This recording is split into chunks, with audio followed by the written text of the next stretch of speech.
Kausapin muna nila ng maayos yung mga abogado nila dahil sa nakikita natin ngayon ay yung mga ilan sa mga members of the House of Representatives ay inaabuso yung kanilang posisyon at kapangyarihan at more than that ay lumalabas na para silang mga law benders. Grabe nga ho ito mga ka-update. BP Sara nagsalita na ho. Binanatan niya ho yung mga kongresista na alam naman na ho natin kung ano nga naman ho yung ginagawa sa kanya. Lahat ng panggigipit, lahat ho ng pandidikdik mga kabit gagawin at gagawin ho sa kanya. Kasi nga ho papalapit na ang 2028 presidential election. Kaya dito mga kabit wala hong intro. Sinabi ho ni BP Sara, iilan dyan sa mga kongresista ay mga law benders na babaliktad, na babaluktot ho nila ang batas kasi nga mga kabit, inaabuso ho nila ang kanilang kapangyarihan. Mga kadit, ano ho bang expect natin dyan sa mga kongresistan tumatanggap ng mali-maleta sa administrasyong Marcos Jr.? Di ba? Kaya itong si Attorney Jing Paras mga kadit, hindi na rin ho nakapagtimpi. Pati ang mga 18 ex-Marines mga kadit, pag-uusapan din ho natin. Pero papasadahan muna ho natin ito si BP Sara dahil mga kadit minsan lang ho magsalita, minsan lang ho mag-init ang ulo ng isang Sara Duterte. Ngayon mga kadit, tahimik na ho. Hindi lang ho yan mga kabit, pati nga ho itong si yung kanyang legal counsel mga kabit nagsalita na patungkol dyan sa impeachment na nilalatag ho sa kanya. Kaya dito wala na ho tayong ligoy-ligoy pa. Kung bago lang ho sa ating channel, isang like and share, isang subscribe lang ako, malaking tulong na yun. Pasadahan na ho natin si BP Sara, isunod ho natin si Attorney Jing Paras. Kaya update, wala na ho tayong paligoy-ligoy pa. Na mga personalidad sa media na kilala din. Kasi parang meron nga kaming na-deliver sa Diyan pala mga kabdita sa sinasabi ng 18 Brave Marines mga kabdit na naniniwala ho tayo dyan kasi ang mga media outlets marami ho dyan mga kabdit shareholder ni Martin Luther King. O ano bang expect natin? Siyempre, automatic dinideliveran din ho nila iyan. Tingnan nyo pagdating ho sa mga Duterte mga kabdit, lahat ho ng paninira yung mga media outlets automatic mga kabdit. Agad ho sila naglalabas na kanila mga, alam nyo na, balita kung ano-ano ho paninira. Pero pag dyan sa, yung paglantad nga ho ng 18 Brave Marines na yan, mga kabdit, wala ho sila sinabi. Tahimik ho sila. Dahil dinadawit ho, sino yung dinadawit mga kabdit? Si Marcos Jr., si Martin Luther King. Di ba? Pagtatakip po sa administrasyon mga kabdit, gagawin ho nila. Pero pagdating sa mga Duterte, ayun, sisiraan ho nila. Kaya wala ho tayong expectation na, alam nyo na, di ba? Automatic tumatanggap ho talaga yung mga, di ba? house. May na-deliver nga kami sa, hindi ko lang muna sa bagitin sir kung ano establishment. Basta bandang, rin sir. Madirig na siya. Tomas Morato. Nako po. Diyan din banda. Tapos, alam mo naman sir, maraming mga matitinding mga pangalan dyan. So, sa mga media, meron din nga ako kaming na-deliveran natin sa bahay nila. Every week. Tapos meron Once a week to, sir. Yes. Once a week. Meron din po kaming nadideliveran diyan sa station, sa drop-off lang, abutan lang. Hindi ko lang muna po sa Maleta o envelope, sir? ano lang naman, yung paper bag lang naman. Paper bag.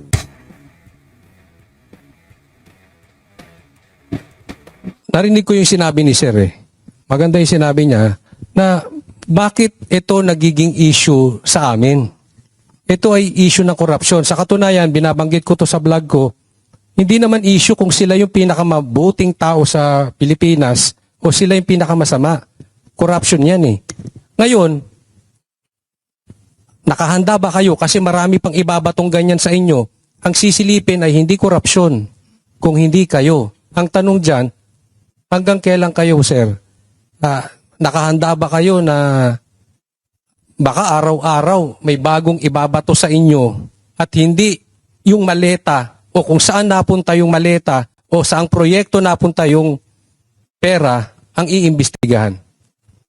Handa ba kayong harapin yung mga akusasyon? Yeah. Sige, at kasi ito yung pagkakataon nyo na makasagot kayo dahil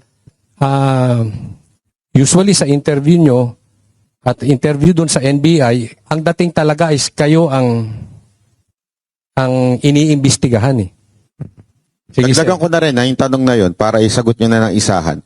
Di ba kayo natatakot ng inakusahan ninyo ay isang pangulo ng Pilipinas na pinagdeliveran? Sige, Mike po.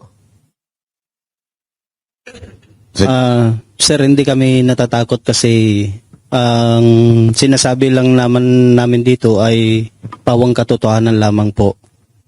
At based po doon sa trabaho namin, nasaksihan naman talaga namin yung mga pera at kami yung nagdadala sa mga sangay ng gobyerno po natin. Tama naman mga ka-update na bakit nga naman sila mananahimik kung tama ho yung ginagawa nila? 'Di ba? Hindi naman isipin niyo ho mga ka-update idadawit ho nila yung presidente, napakalaking tao, isa ho yan namumuno, leader ng bansa, pero dinawit ho nila. Bakit ho? Kasi nga mga ka-update, alam nila na magnanakaw. Dinideliveran ho nila, winawaldas ho yung kaban ng bayan. Tinatama lang ho nila yung kanilang pagkakamali na ayun nga, naging tuta ho sila noong kapanahunan ni Kong Saldico.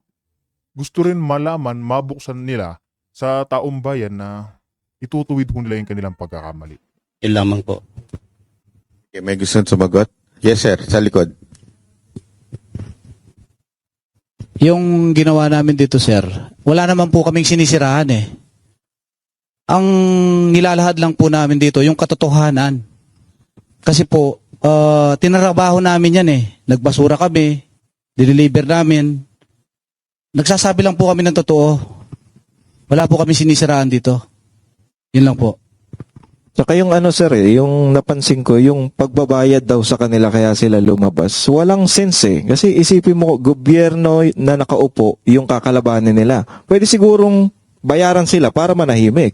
Yun, pwede pa. Pero yung bayaran para lumabas at kalabanin yung gobyerno, parang mahirap eh. Imposible eh. Master. Pero meron na. Meron akong balita. Sino yan? Bulong-bulungan. Binayaran? Na may mga nagtangka magpatahimik sa inyo. Gusto bayaran, boss?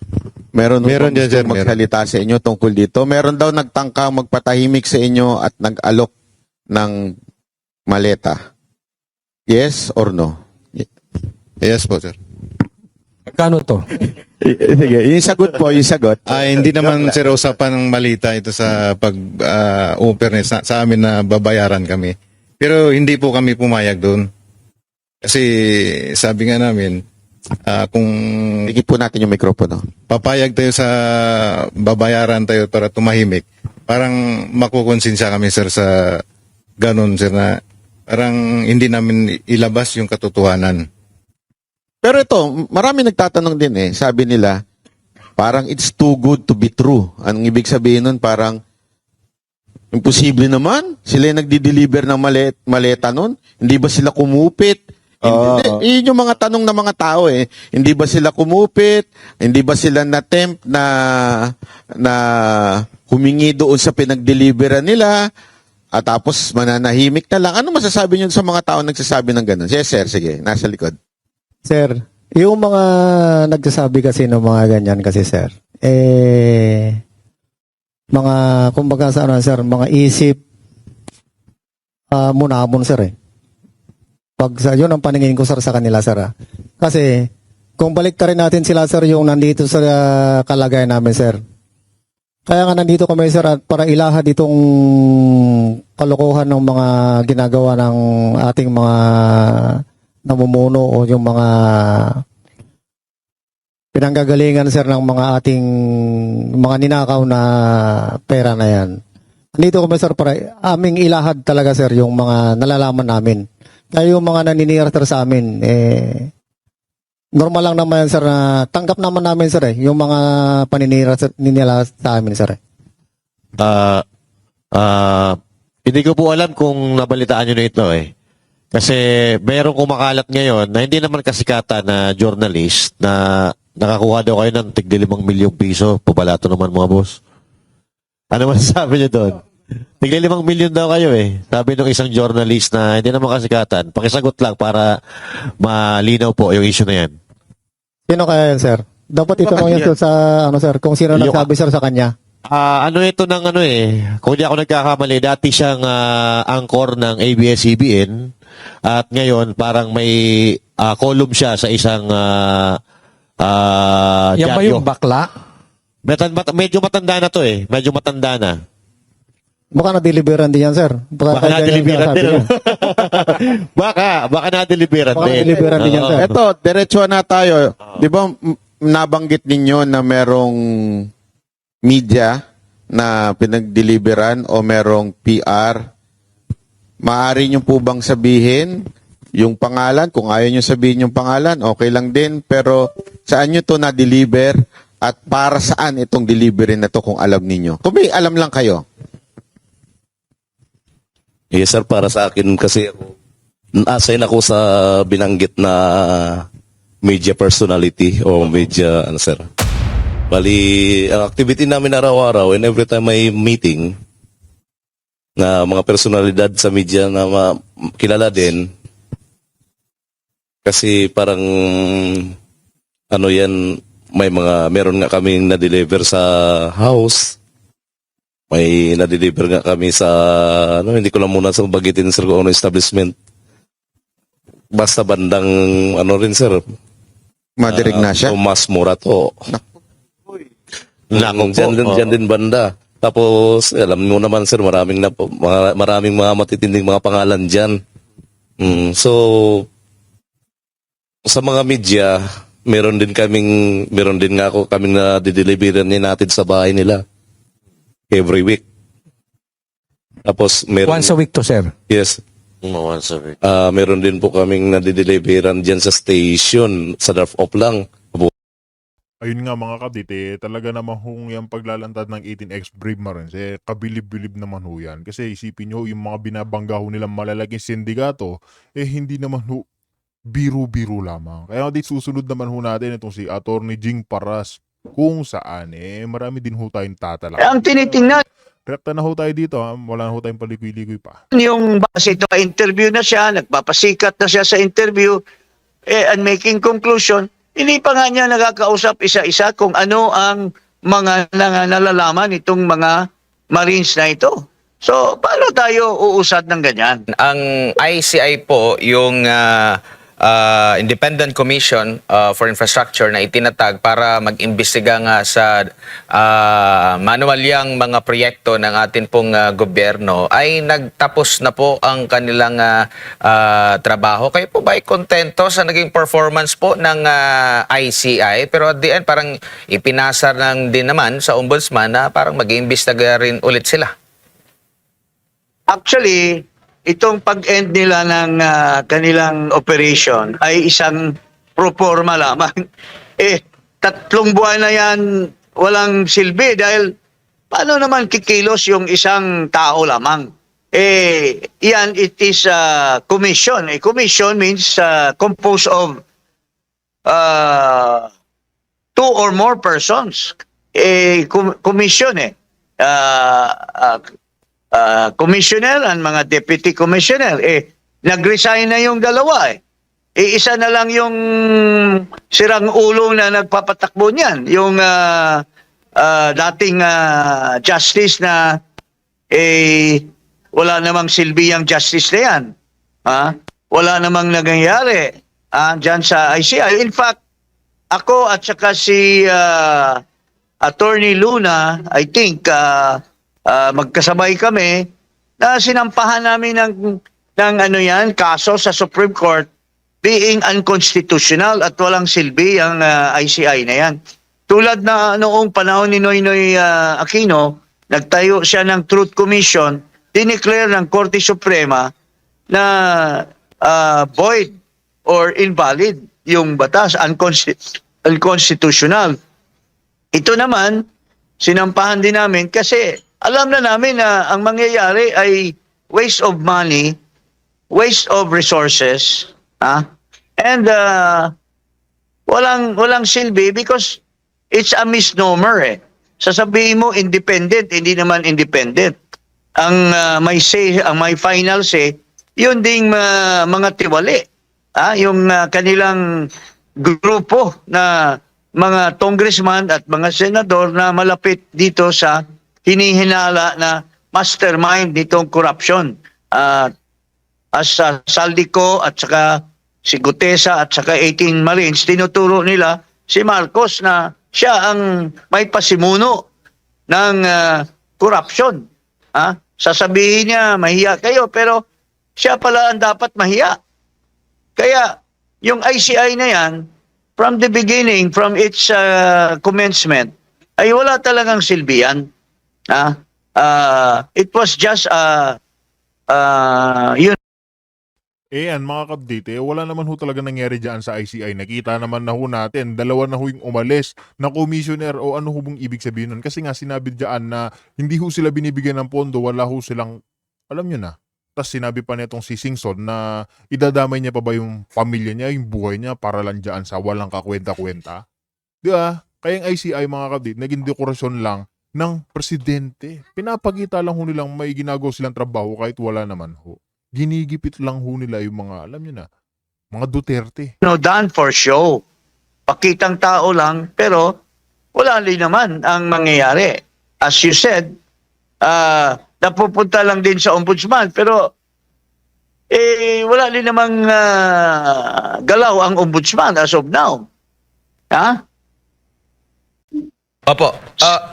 Congressman, sa kabuuan po, kasi nabanggit din po ng Malacanang na after po nung ICI, hindi po kasabay nito ang natatapos yung kanila daw kampanya sa paglaban sa korupsyon. Sa kabuang assessment niyo po sa whole of government approach, kung meron man po sa kasalukuyang administrasyon sa paglaban or sa dito sa kanilang anti-corruption campaign, ano po ang assessment niyo po, Attorney?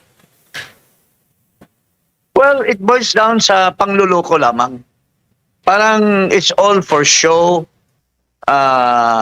Para lamang may masasabi sila na gumagalaw. Siya mismo. Dapat magsabi na siya ng totoo na talagang nag-insert siya ng 100 billion at kumita siya ng 25 billion at yan ay sinasabi ni Saldico. Makakapaniwalang paniwala tayo kay Saldico kasi kasabwat siya nila. Siya ang kumakamada ng mga insertion. And dapat ito ay naimbestigahan na sana kung gaano katotoo, serious. At saka yung mga ini-expose din na mayroong 8 billion na pinag-usapan nila ni Adrian Bersamin at ni Marcos na ini-expose nila Congressman Erice at si Congressman Tinio. Dapat walang kibo si Marcos dyan. Wala siyang denial, wala siyang hakbang na bigyan ng diin itong akusasyon laban sa kanya. Opo. So, paltos talaga itong anti-corruption drive nitong administrasyon ni Marcos Jr. Opo, dito naman po sa pagbusisi doon sa mga revelasyon ng mga dating sundalo na nagpakilala mga security details po ni former Congressman Zaldico. Ano naman po ang basa niyo po dito, Attorney, na hanggang sa kasalukuyan meron ng mga resolusyon na nanawagan na imbestigahan dyan sa Senate Blue Ribbon Committee, wala pa. Ang nangyari ngayon, iniimbestigahan yung nagnotaryo, kung tama ba yung pagnotaryo, pati na yung witness, sinusubpina na rin, hindi pa doon sa bigat mismo. At marami na silang mga speeches laban dito. Bakit kaya hindi na lang imbestigahan at doon salain para mawala na yung agam-agam ng ating mga kababayan po na merong mga pinagtatakpan kung tunay yung sinasabi po nila na mali ang mga sinasabi nitong mga dating sundalo? Well, unang-una, if I may, medyo with due respect, mali kasi yung paglatag ni Baligod. Doon pa lang sa presko niya, mali na yon. At kaya doon nagkaroon ng konting credibility problem. Kasi instead na pasalitain niya yung mga Marine, siya ang nagdadaldal ng husto. At instead na individual affidavit ang ginawa niya, nilamsam niya yung mga affidavit. So, hindi talaga natutumbok ang role ng bawat isang Marines. Pero be that as it may, nagpakita din ang government agencies na karapat-dapat sanang pag-imbestiga dyan, lumalabas na nililihis ang issue. Imbis na yung allegation tungkol sa kurakot at pagdi-deliver ng mga maleta sa mga kurakot na mga opisyal, ay ang tinitingnan yung mga nagre-report. It is the the one that are telling na may mga katiwalian, pero ang messenger ang tinitira, hindi yung yung kanilang sinasabi na mga katiwalian tulad ng pag-deliver ng mga iba-ibang maleta sa bawat opisyal na tumanggap. Dapat ang ginagawa sana ng gobyerno ay tinatanong sila kaninong bahay, sinong tumanggap, at anong oras, and so on and so forth. These are all can be shown by evidence. Pero ang tinitingnan ito bang marina ito dating magnanakaw? Ito bang marina ito dating may kaso? Ito bang marina ito? Hindi naman yan. Maski isang kriminal, pero halimbawa may kaso, nakapagpiyansa, tapos hinayal ka ng isang tao tulad ni Saldico, ibig ba sabihin wala na siyang kredibilidad maski mapurbahan niya na talagang nag-deliver siya ng mga maleta na yan? Ang tinitingnan yung background, ang hindi tinitingnan yung anong alam nitong tao na magpakita na may mga offenses na nagagawa.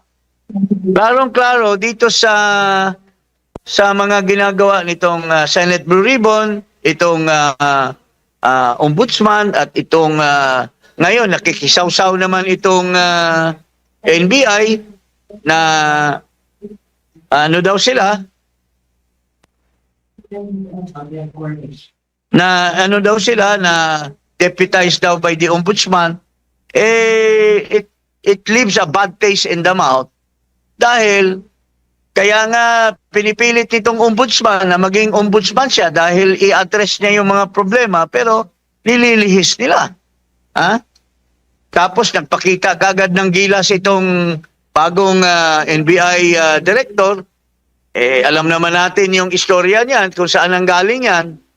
Alam naman natin kung sino ang amo niyan dati, si Kusi. Nilagay siya sa lucrative na isang opisina, at the rest is history.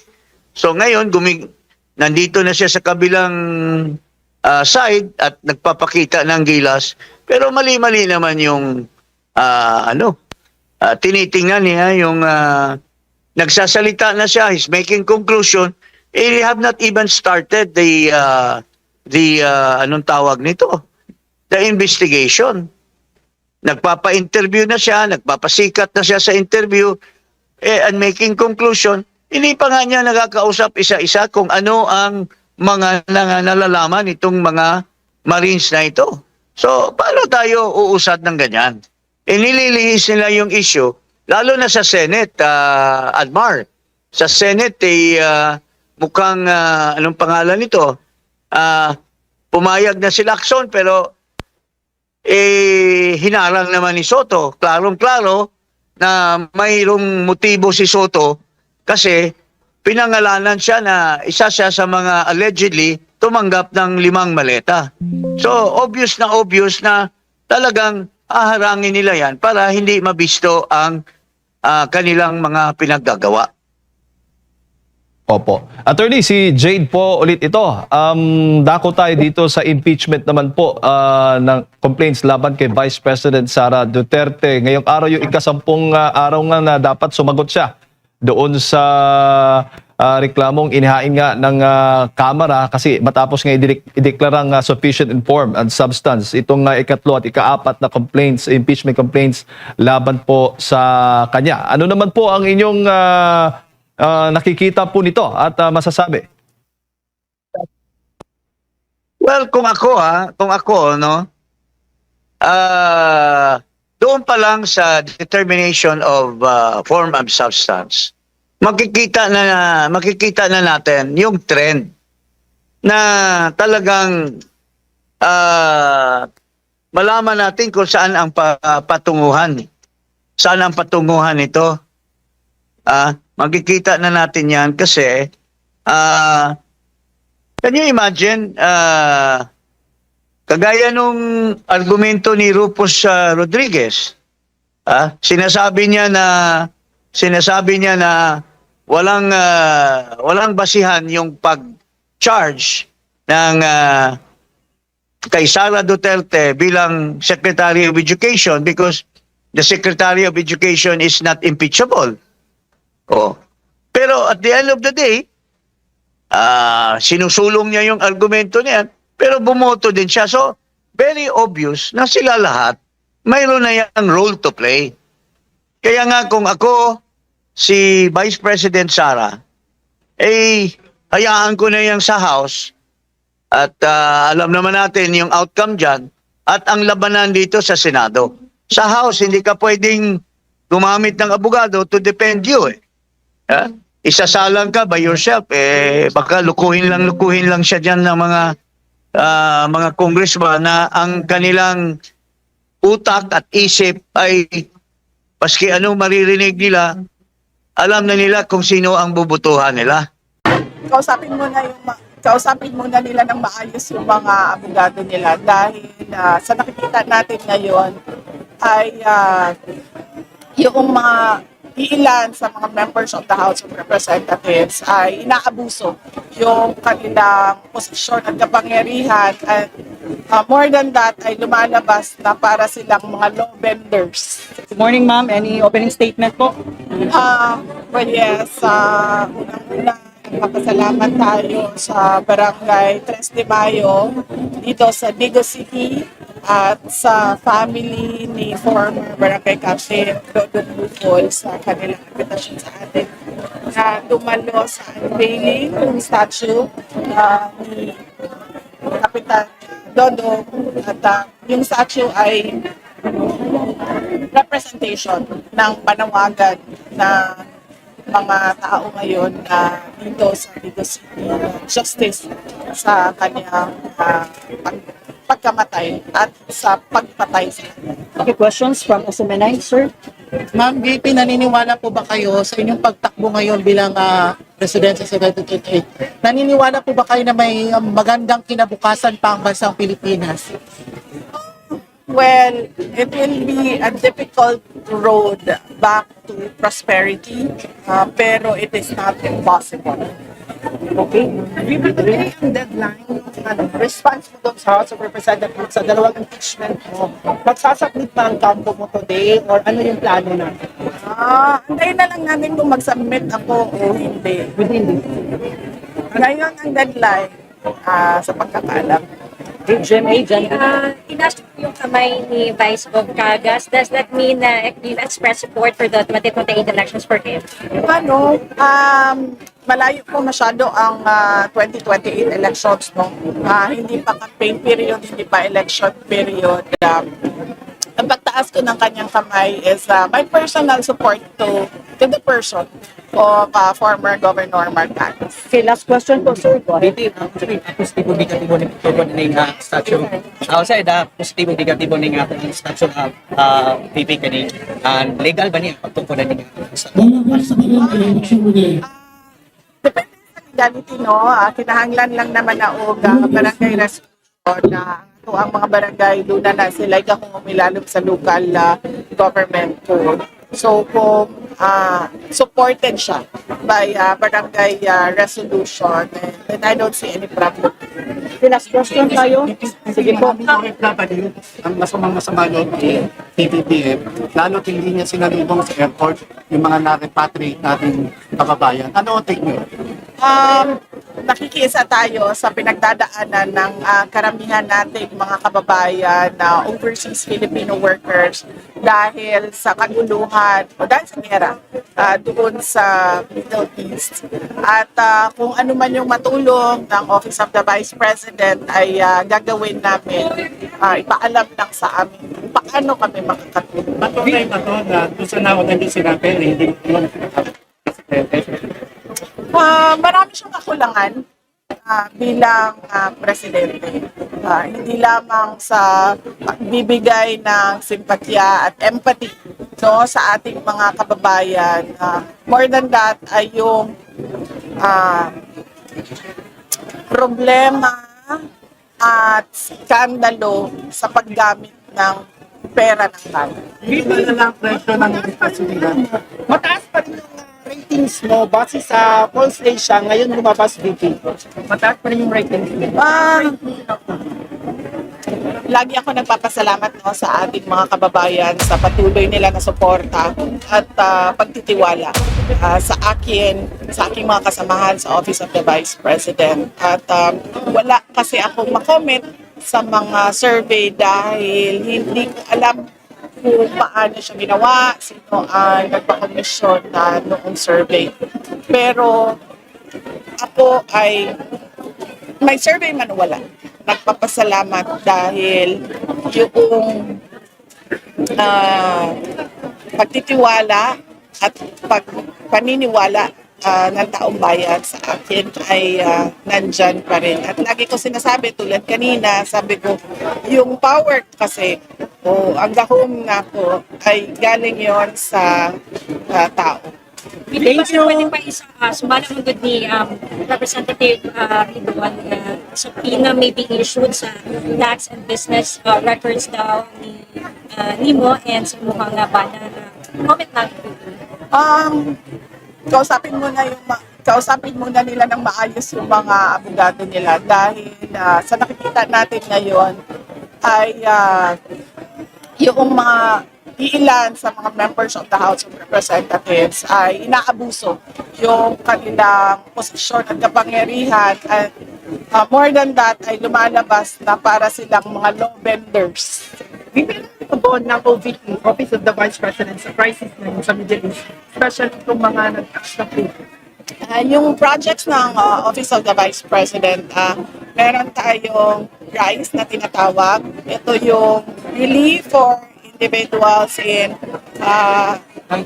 indigence and in difficult situations. So yan yung tulad ng binigay natin dito sa mga kababayan natin sa Barangay Tras de Mayo, yun yung initial na paunang response lagi ng Office of the Vice President. Thank you, ma'am. Thank you. Good morning, ma'am. Any opening statement po? Well, yes, unang-una, nagpapasalamat tayo sa Barangay Tres de Mayo dito sa Digo City at sa family ni former Barangay Captain Dodong Bufol sa kanilang invitation sa atin na dumalo sa unveiling ng statue ni Kapitan Dodong at yung statue ay representation ng panawagan ng mga tao ngayon na dito sa Digo City, justice sa kanyang pagkamatay at sa pagpatay sa kanya. Okay, questions from SMNI, sir? Ma'am VP, naniniwala po ba kayo sa inyong pagtakbo ngayon bilang presidensya sa 2028? Naniniwala po ba kayo na may magandang kinabukasan pa ang bansang Pilipinas?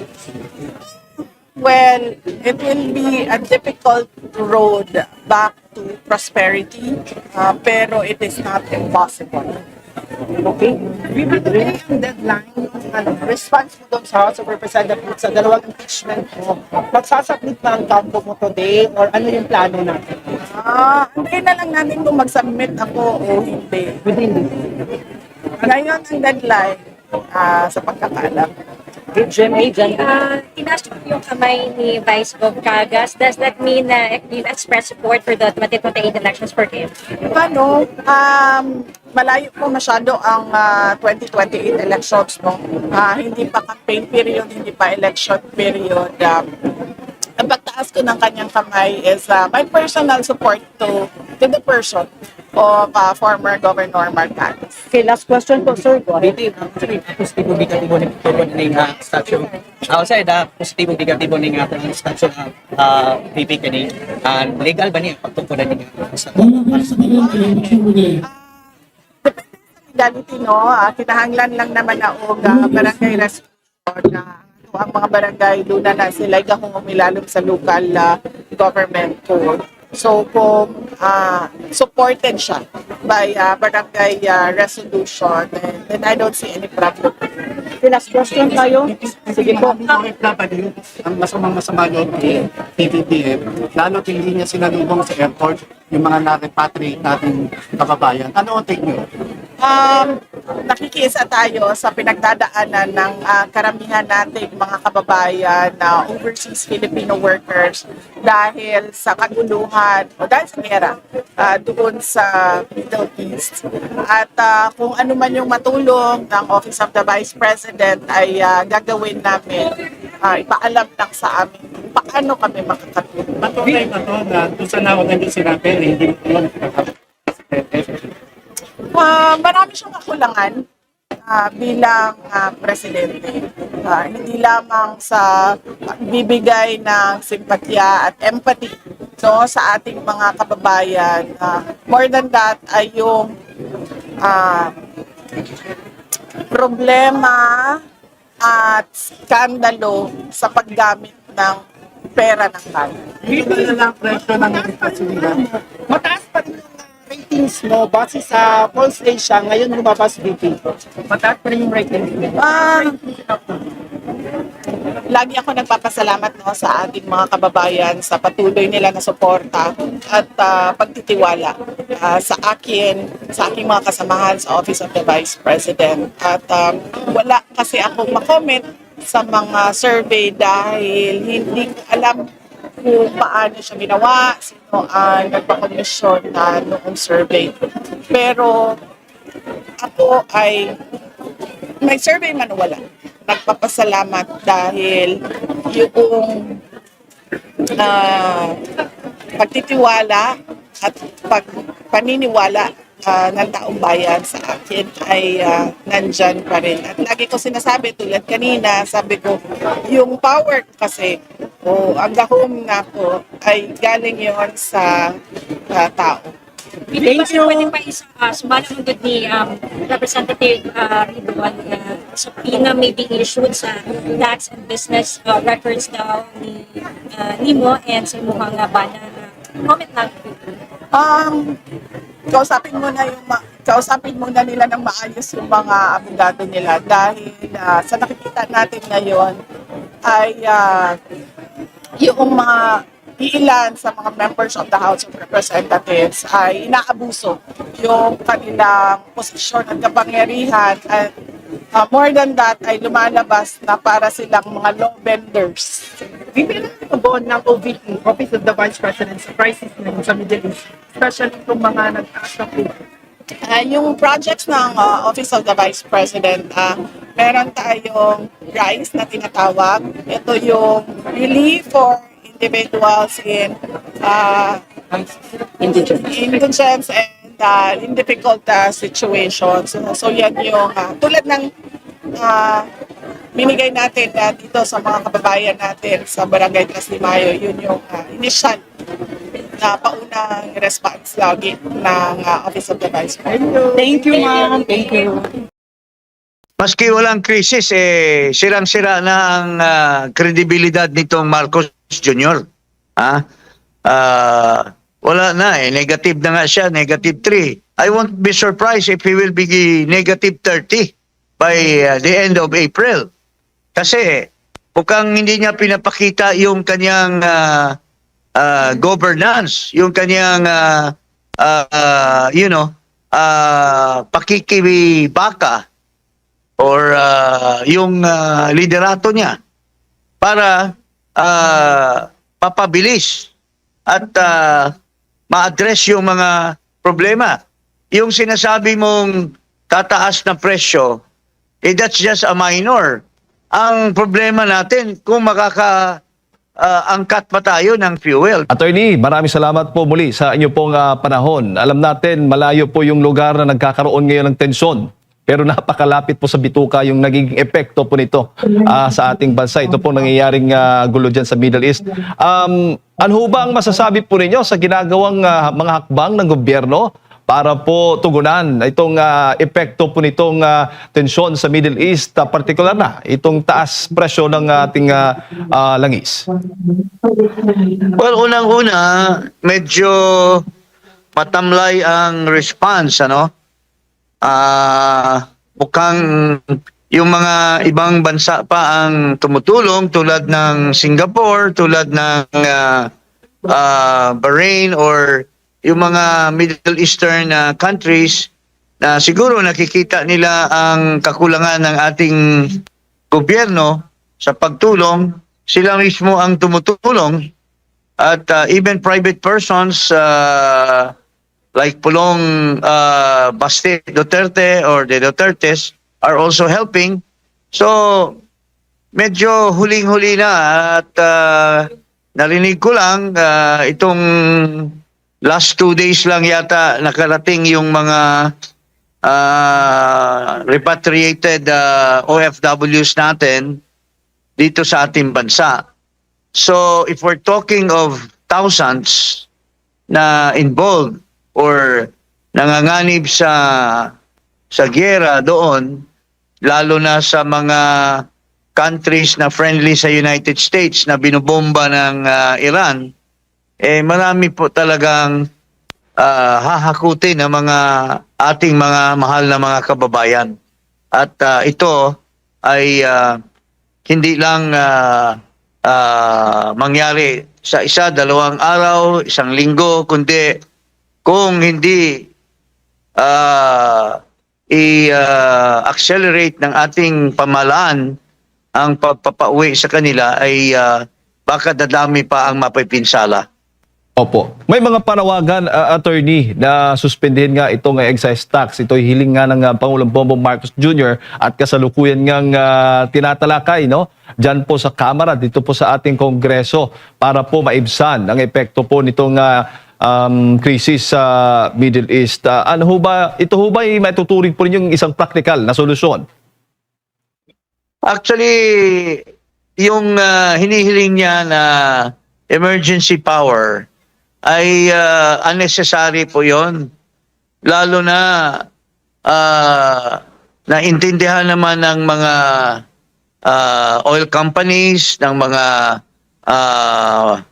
government offices na talagang tulong-tulong dapat, because this is a terrible and very serious crisis.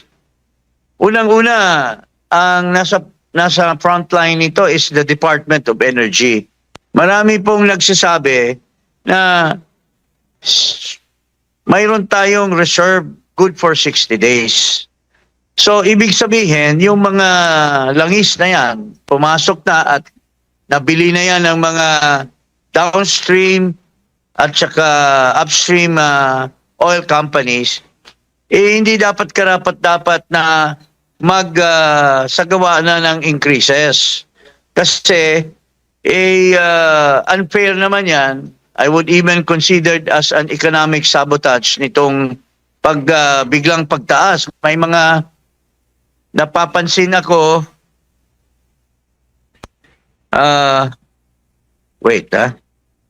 Yes, go ahead, attorney. May napapansin ako na mga gas stations ay yung iba biglang sinasara, yung iba kukonti lang yung personnel, parang nag-hedge sila. At ito ay should have been regulated and monitored by the Department of Energy.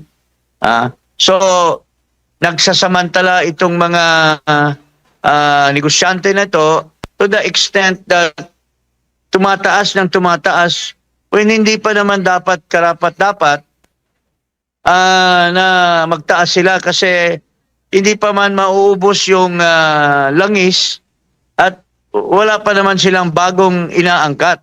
So, this is taking advantage of the Filipino people.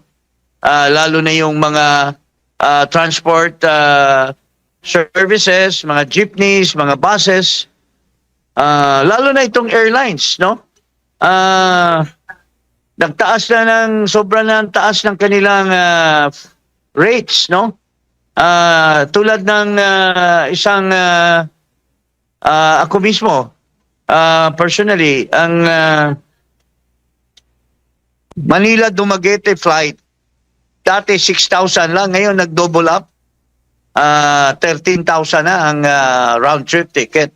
So, makikita natin na everybody is taking advantage of the crisis when in fact they should even help in the crisis by providing maibsan yung mga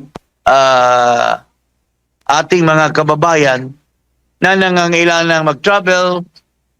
Tapos sa transport naman, yung bilihin, siyempre apektado din yan. Yung mga vegetable galing sa Baguio, kung saan-saan, sa mga farms, kung dadalhin yan sa mga merkado or palengke, ibang-iba talaga ang presyo na ngayon. Opo. Sa inyo pong karanasan sa gobyerno, attorney, ano ba yung mga possible na naiisip po ninyong mga agarang hakbang para maibsan talaga itong bigat na nararanasan ng ating mga kababayan sa epekto nga nitong krisis sa Middle East, lalo na itong taas presyo ng mga langis? Well, kailangan na ipakita ng gobyerno, lalo na sa liderato ng gobyerno, na sila ay hands-on. Sila ay nakatutok sa mga iba-ibang sektor, no? Lalo na yung involved in the transport services, yung involved in the energy sector. Lalo na ito, balita natin, magtataas din yung elektrisidad.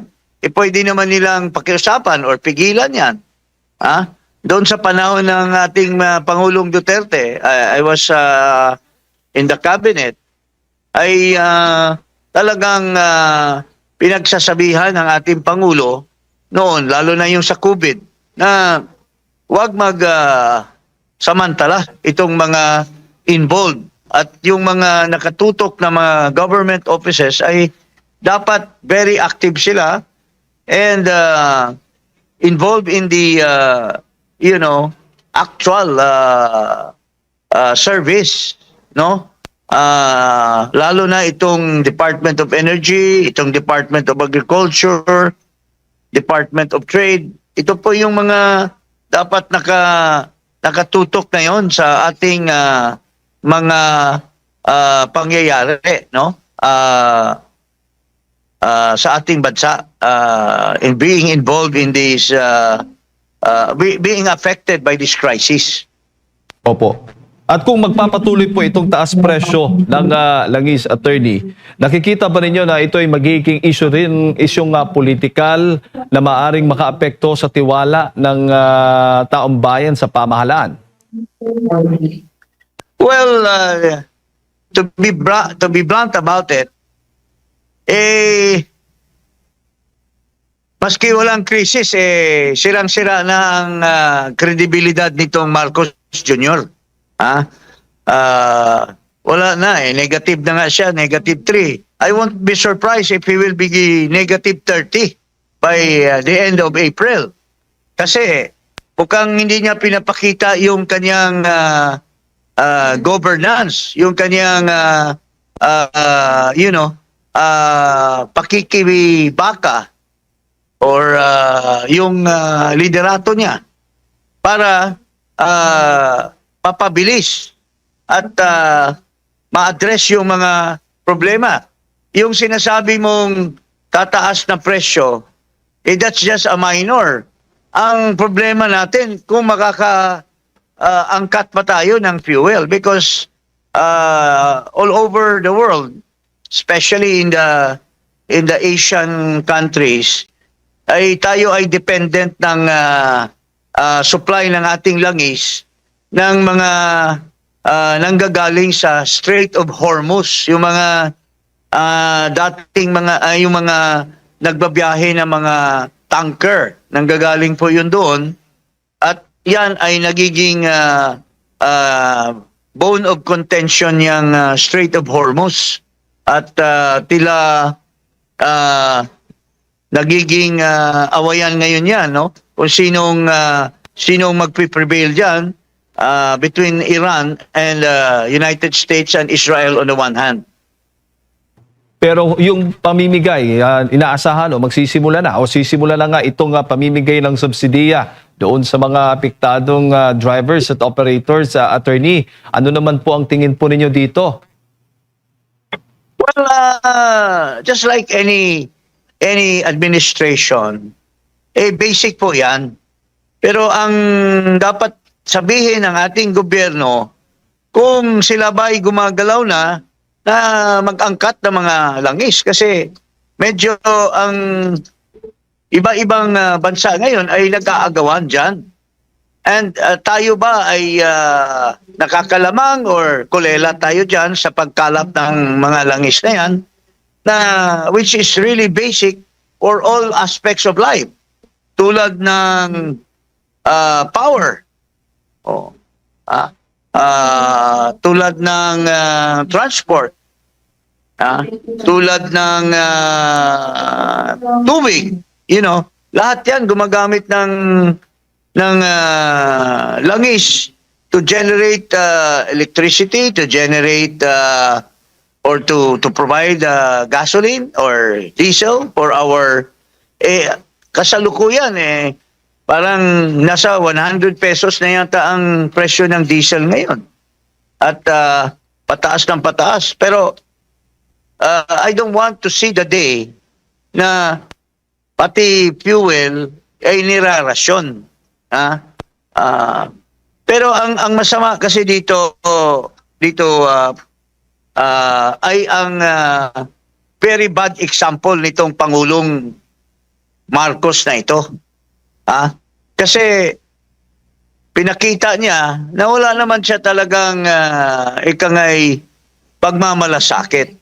In the middle of the crisis, iniwanan niya ang bansa at nagliwaliw siya sa Amerika under the guise na magsasalita daw siya sa UN. Nung panahon ni Duterte, hindi naman kailangang umalis. Pwede ka naman mag-zoom at magtalumpati. Bakit pa siya gumasto ng hundreds of millions or even several hundreds of millions para lamang magbiyahe doon 2 araw o 3 araw lang, which is really a showing of irresponsibility.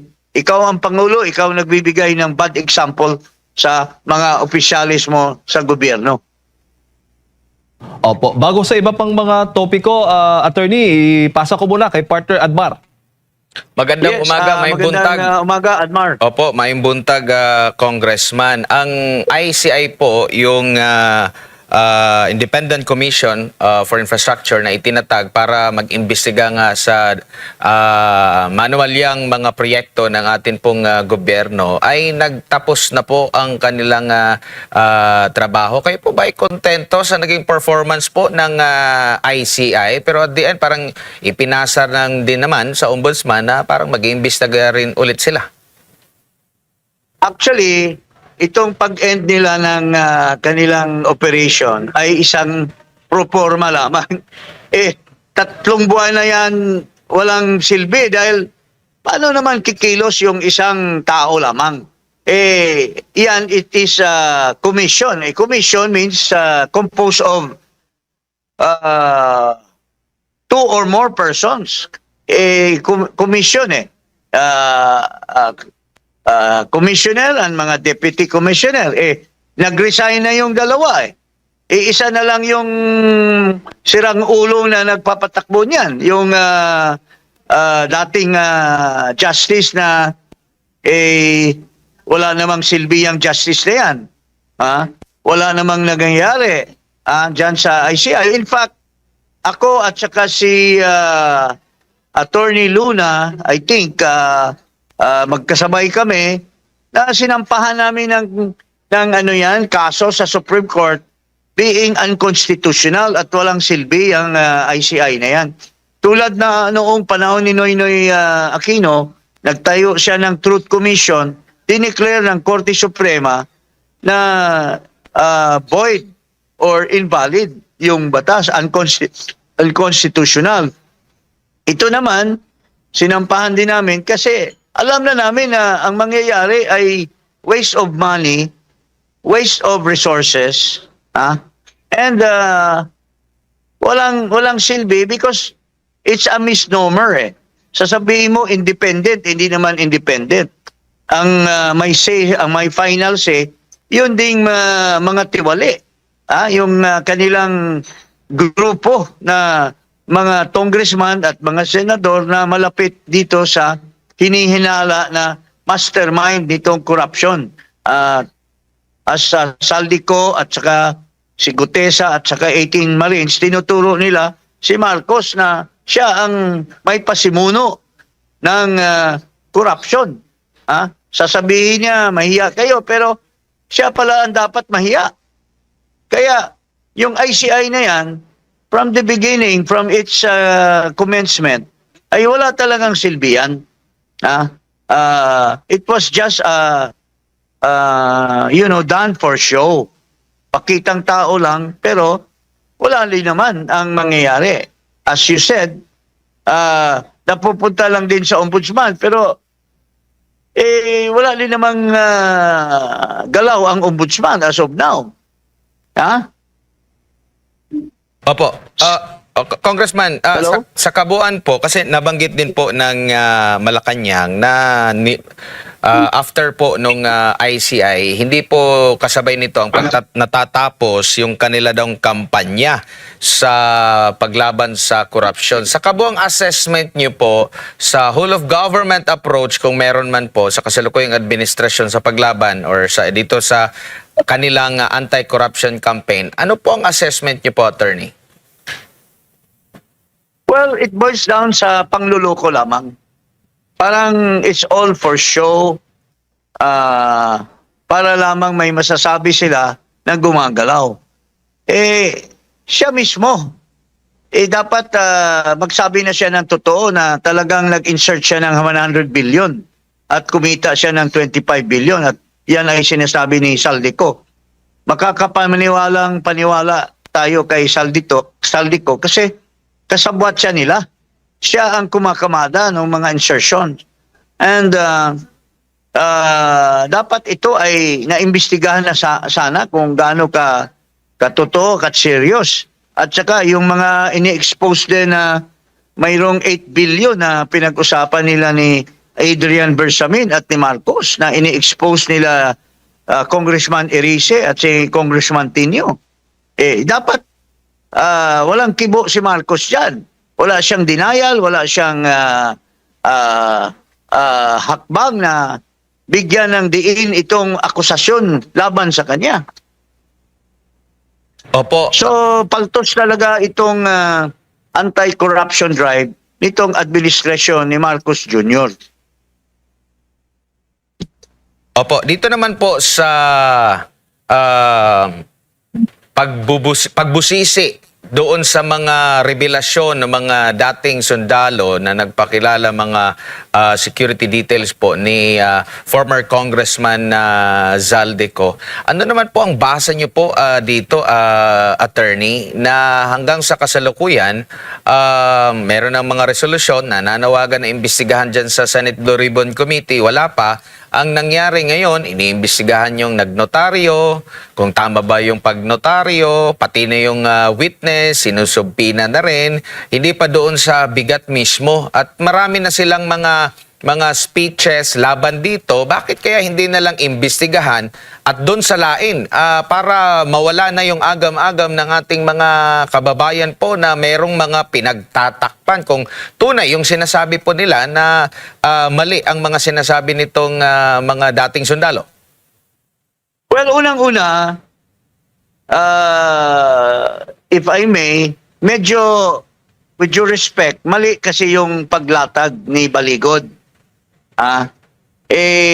doon pa lang sa presko niya, mali na yon. At kaya doon nagkaroon ng konting credibility problem. Kasi instead na pasalitain niya yung mga Marines, siya ang nagdadaldal ng husto. At instead na individual affidavit ang ginawa niya, nilamsam niya yung mga affidavit. So, hindi talaga natutumbok ang role ng bawat isang Marines. Pero, be that as it may, nagpakita din ang government agencies na karapat-dapat sanang pag-imbestiga dyan, lumalabas na nililihis ang issue.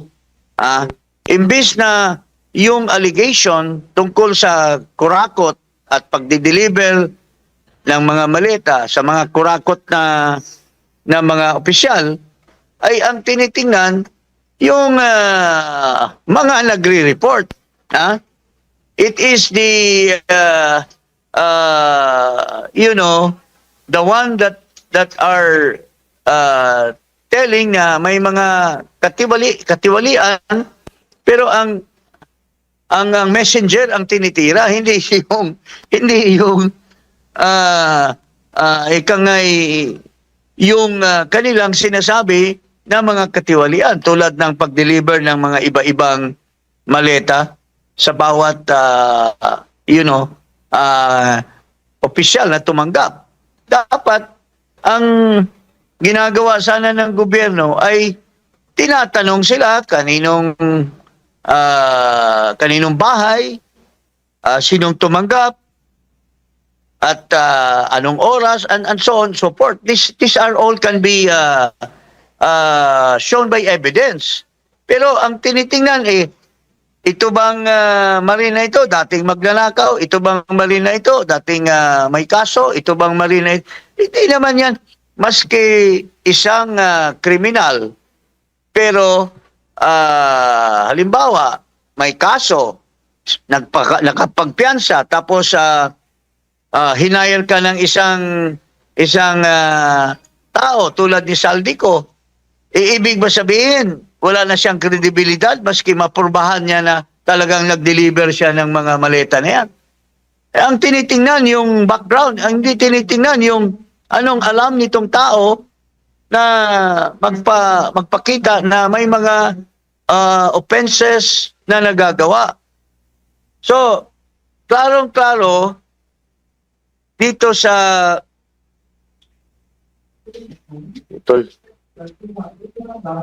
Yes, attorney, go ahead po.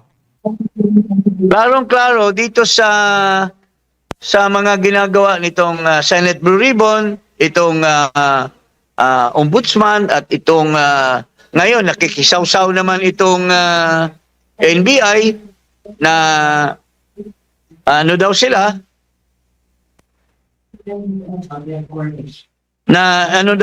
na deputized daw by the ombudsman. It leaves a bad taste in the mouth dahil kaya nga pinipilit nitong ombudsman na maging ombudsman siya dahil i-address niya yung mga problema, pero nililihis nila. Tapos nagpakita kagad ng gilas itong bagong NBI director. Alam naman natin yung istorya niyan, kung saan ang galing yan.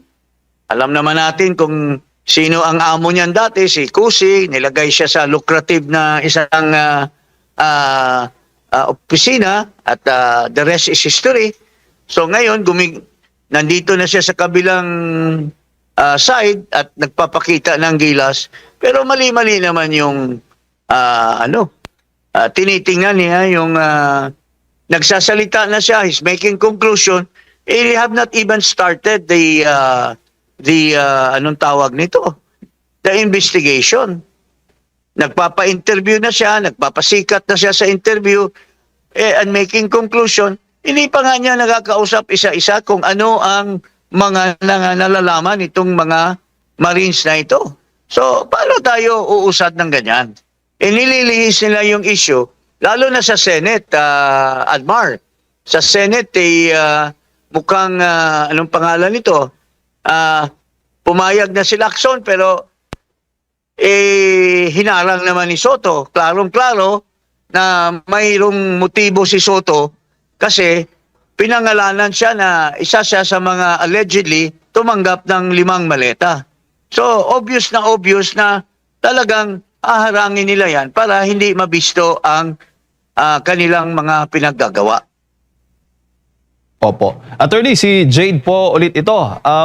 Dako tayo dito sa impeachment naman po ng complaints laban kay Vice President Sara Duterte. Ngayong araw yung ika-10 araw nga na dapat sumagot siya doon sa reklamong inihain nga ng Kamara kasi matapos nga ideklarang sufficient in form and substance itong ikatlo at ika-4 na complaints, impeachment complaints laban po sa kanya. Ano naman po ang inyong nakikita po nito at masasabi? Well, kung ako, no, doon pa lang sa determination of form and substance, makikita na natin yung trend na talagang malaman natin kung saan ang patunguhan. Saan ang patunguhan nito? Makikita na natin yan kasi can you imagine kagaya nung argumento ni Rufus Rodriguez, sinasabi niya na walang basihan yung pag-charge ng kay Sara Duterte bilang Secretary of Education because the Secretary of Education is not impeachable. Pero at the end of the day, sinusulong niya yung argumento niya, pero bumoto din siya. So, very obvious na sila lahat, mayroon na yung role to play. Kaya nga kung ako, si Vice President Sara, hayaan ko na yan sa House at alam naman natin yung outcome dyan at ang labanan dito sa Senado. Sa House, hindi ka pwedeng gumamit ng abogado to defend you. Isasalang ka by yourself, baka lukuhin lang siya dyan ng mga congressman na ang kanilang utak at isip ay paski anong maririnig nila, alam na nila kung sino ang bubutuhan nila. So, ang labanan dito sa Senate, and I believe in the Senate, they cannot get the 16 votes required, which is 2/3 of all members of the Senate. Sa bilang ko, wala silang makuha na 16 to convict the Vice President. Pero ngayon, dapat bang, para po sa inyo, dapat bang sumagot si VP Sara Duterte dito nga po sa reklamo ng impeachment? That's part of due process. She should not waive her due process. But I don't know if she is going to appear. I would rather, well, kung ako yun, hindi ako mag-appear dahil babastusin ka lang doon Ngayon pa nga yung si Terry Ridon dahil may balak yan na mag-vengeance, may balak na ano yan si Terry Ridon. Tira na ng tira. Siyempre, sinipa kasi ni President Duterte yan dahil walang silbi na empleyado ng gobyerno. So, siyempre, pinapakita niya ngayon na talagang hinahabol niya si Vice President. Huli na lang, attorney, nabanggit po ninyo kanina na pagdating sa Senado, hindi uusad. Sa tingin mo, sino-sino yung mga boboto against dito sa impeachment laban kay Vice President Sara Duterte? Well, there are 15 members of the the majority. So tingin ko dyan, out of 15, baka pinakamalaki 11 lang ang makukuha dyan. Unless makakuha sila sa members ng minority, alam mo naman, they have all the resources. They will utilize the resources tulad nung ginawa nila kay Chief Justice Corona. Ginagamit nila ang resources to convince the members of the Senate. But ako ay may tiwala na mayroon pa ring mga senador dyan na hindi mga tiwali. People who will stand their